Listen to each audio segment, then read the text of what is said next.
the last few Bible in the News broadcasts, we have focused on Britain's exit from Europe, fulfilling the Bible's prophetic requirements and the anticipation of generations of Bible students. Now we move our attention to what everyone is asking: what is next? Well, the scripture is clear on its assessment of Europe in the latter days and their destiny. They are to comprise the Roman beast that is resurrected in the time of the end, as we read in Revelation chapter 17 and verse 8. The beast which thou sawest was, and is not, and shall ascend out of the bottomless pit. This ascending beast is comprised of 10 horns, which by themselves don't amount to much, but together form the beast power, as we read in verse 12. The 10 horns which thou sawest are 10 kings, which have received no kingdom as yet, but receive power as kings 1 hour with the beast. The process of unification involves all facets of societal life, because we read in verse 13, these have one mind and shall give their power and strength unto the beast. They are united in mind. The Greek word nome, which is defined by Strong's as reason, judgment, opinion, resolve, purpose, or intention. Consequently, they voluntarily give their power and strength to the beast. Power, the Greek word dunamis, is defined by Strong's as their inherent power, the power and influence which belongs to riches and wealth, and the power and resources arising from numbers, or the power that consists or rests upon armed forces. Regardless of the current turmoil in the European Union, with the British vote to leave the European Union, the end game is perfectly clear. A strong union will be formed with Britain out. Well, the past few weeks have seen a clear response from Europe to Britain's vote. A chorus of views have been expressed by European politicians, and for the most part they are united. They have voted to go, so Britain must get out quickly. Jean-Claude Juncker, the EU Commission President, said, "Personally, I'm very sad about this decision, but of course we have to respect it. We now expect the United Kingdom government to give effect to this decision of the British people just as soon as possible, however painful the process may be." Well, politicians in France have echoed this call.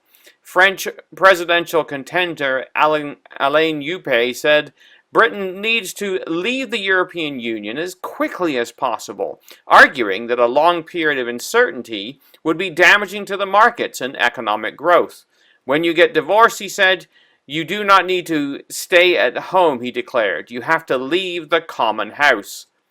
Well, Britain's Guardian newspaper also reported of a meeting for emergency talks in Berlin. Foreign ministers from the EU's 6 founding member states demanded the earliest possible start to the Brexit process. France's foreign minister said Britain must trigger Article 50 of the Lisbon Treaty, the procedure for leaving the EU. There was a certain urgency, he said, after a meeting with his counterparts from Belgium, Germany, Italy, Luxembourg, and the Netherlands, adding that David Cameron should step aside soon for a new leader to manage the transition out of the Union. Well, the newspapers reported that German Foreign Minister has also joined in, stating, this process must begin as soon as possible. We don't want to end in an extended limbo period. Again, the newspaper reported of the EU Commission President stating, earlier, the President of the European Commission, Jean-Claude Juncker, said that the British had voted to leave and it doesn't make any sense to wait until October to try to negotiate the terms of their departure. Juncker, who said Britain's departure would not be an amicable divorce, but observed that it was never a tight love affair anyway, said he would like to get started immediately. Well, the exit of Britain from the EU, although it has caused consternation, is also breathing new life into the beast. It reminds us of the words of Thessalonians when pagan Rome was removed, making way for the man of sin to arise. We read in 2 Thessalonians 2, verses 6 to 7 from the ESV, you know what is restraining him now, so that he may be revealed in his time, for the mystery of lawlessness is already at work, only he who now restrains will do so until he is moved out of the way. Now we know this is a different time and context, but the principle is same. With the restraining power of Britain out of the way, the beast can now be fully revealed, or apocalypse as the word is in the Greek. Britain's Daily Express ran a headline, "European superstate to be unveiled, EU nations to be morphed into one, post-Brexit."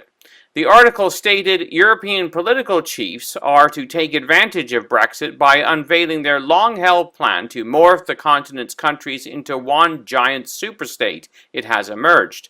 Under the radical proposals, EU countries will lose the right to have their own army, criminal law, taxation system, or central bank, with all those powers being transferred to Brussels. Insisting that the European nations have no power by themselves, European Commissioner Jean-Claude Juncker implored the nations of Europe to unite more closely. He said, "There is no country in Europe which is a great power. We are all middle-ranking powers, so there is no future for us to stand alone in this globalized world." Well, remember the words of Revelation 17. "The 10 horns which thou sawest are 10 kings which have received no kingdom as yet, but receive power as kings 1 hour with the beast." Well, these nations can only be strong with the beast, and consequently, we read in verse 13, will have one mind and will give their power and strength to the beast. Well, a chorus of European politicians and leaders have been singing out of the same hymn book. Francis Juppé has this to say: "We need to find a new distribution of power between the Union and the member states. The Union needs to implement the famous principle of subsidiary, not just talk about it. We need to enforce and strengthen the Eurozone by greater convergence of tax and social systems. It's not just possible to have common borders which are inefficient." Federica Mogherini, the High Representative of the European Union for Foreign Affairs and Security Policy and the Vice President of the European Commission, stated the case. "The purpose, even existence of our union is being questioned," she said. "Yet our citizens and the world need a strong European Union like never before. Our wider region has become more unstable and insecure. None of our countries has the strength nor the resources to address these threats and seize the opportunities of our time alone. But the union of almost 500 million citizens, our potential is unparalleled. All these goals can only be achieved by a truly united and committed Europe, joining all our cultures together to achieve our shared goals and serve our common interests in a daily challenge. But it is our greatest strength. Diversity is what makes us strong. Yes, our interests are indeed common, European interests. The only way to serve them is by common means. This is why we have a collective responsibility to make our union a stronger union. The people of Europe need unity of purpose among our member states and unity in action across our policies." Well, unity of purpose is what is being called for, or as the Bible terms it, having one mind. Leadership of the European beast system is already being contended for. In an article by ABC Online, Germany is already seen as a leading contender. The article states, after living in the shadow of London for decades, Britain's move should also allow the German financial capital, Frankfurt, to shine as a global market hub and emerge at the heart of European financial life. Germany announced plans to expand its army for the first time in 25 years, with Berlin also quietly increasing its role in international military missions. Berlin's military boost should help fill at least part of the vacuum in Europe left by Britain, a pillar of EU's defense capabilities. End quote. So as Britain leaves, we see the European Union looking to strengthen itself, drawing closer together, and becoming more like the system described in the Bible. This will no doubt take time, and there will be some speed bumps along the way. The fascinating thing is that with Britain out of the way, the road is clear to construct a Europe that is more in keeping with the biblical image. On a footnote, what is also interesting is an article written by former Israeli ambassador to America, Michael Oren. In a meeting with the Dutch Foreign Affairs Committee, reportedly he said, "Let me get this straight. Your country is in an economic crisis, tens of thousands of refugees are massing on your borders, and the EU may be unraveling. And yet the issue that most occupies you is Israel?" Well, Oren reported that his hosts all agreed this was the biggest issue.